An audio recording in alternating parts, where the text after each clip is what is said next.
Okay, in this problem, the only difference is we're shooting it downward instead of upward at a 30-degree angle. So we still have the components, the x direction and the y direction. It's just the y direction is going to be downward. So this is going to be 800 times the sine of the angle, 30 degrees. There's 30 degrees. And this is going to be 800 times the cosine of 30 degrees. So in the x direction, the original x velocity, so that's Vx, and this is Voy. So in the x direction, we have, that comes out to 693 meters per second.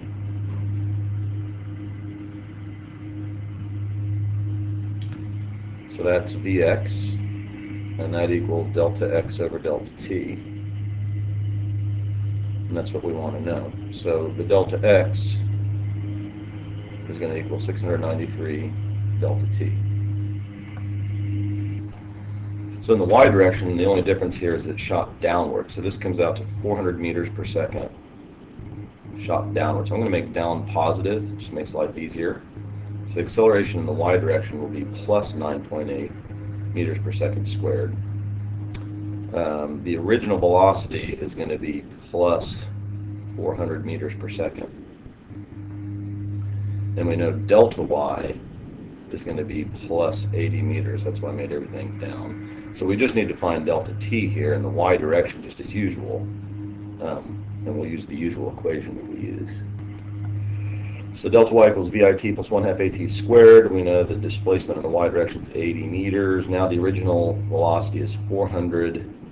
I'll leave the units out just to be cleaner here on the iPad. 400t plus 1/2. Shoot. 400t plus half AT squared. So plus 1/2 times 9.8 times t squared.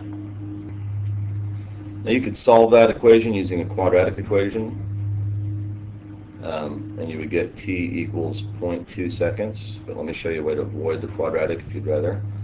If you use this equation to find the final velocity in the y direction, this kinematic equation, a delta y, then you can find the final velocity when it hits the ground, knowing that the original velocity is 400 meters per second, plus 2 times 9.8 times 80. And if you solve that equation, you'll find that the final velocity when it hits the ground is 402, so it barely gains any velocity. Now we can find the time without using the quadratic by just using the definition of acceleration, v final minus v initial over time. So plus 9.8 equals 402 minus 400 over time, and we get the same answer. Time is again 0.2 seconds. So then what we do is we go in and we plug that into our x equation. So now we know that that is 0.2 seconds.